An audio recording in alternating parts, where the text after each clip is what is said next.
लेके हो गए हो। मुझे तुमसे मिलना है, बात दिल की कहना है, सही सही टाइम तो बताना। बाबू कहाँ हो? तुम्हारा बाबू व्यस्त है, महादेव की भक्ति में मस्त है। अच्छा, और सावन सुनो तुम नजर नहीं आना, तेरा बाबू हो चुका है महादेव का दीवाना।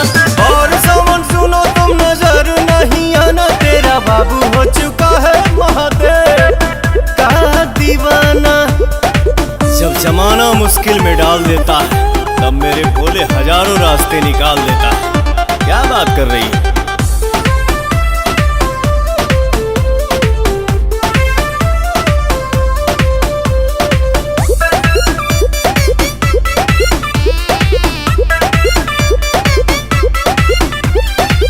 ऐसन बोला के हो करे लका, 24 घंटा ध्यान धरे लका।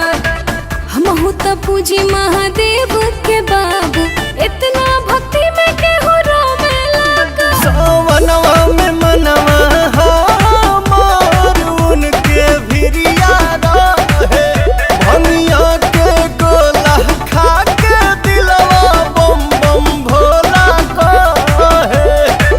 इतना सताते हो, मिलना आते खाली करते हो तुम तो बहाना। बाबू मिलो ना यार। और सावन सुनो तुम नजर नहीं आना, तेरा बाबू हो चुका है महादेव का दीवाना। और सावन सुनो तुम नजर नहीं आना, तेरा बाबू हो चुका है महादेव का दीवाना।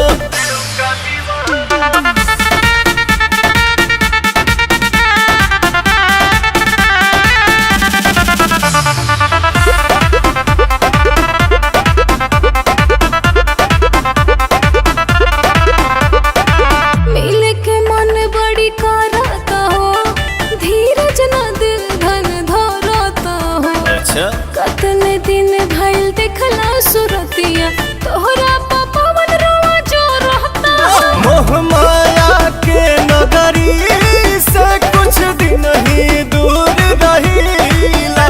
पुछला बतिया अखिलेश से हम कुछ ना झूठ कहीला। मर्जी चलाते हो, क्यों पगलाते हो, क्या अच्छा लगता है तड़पाना।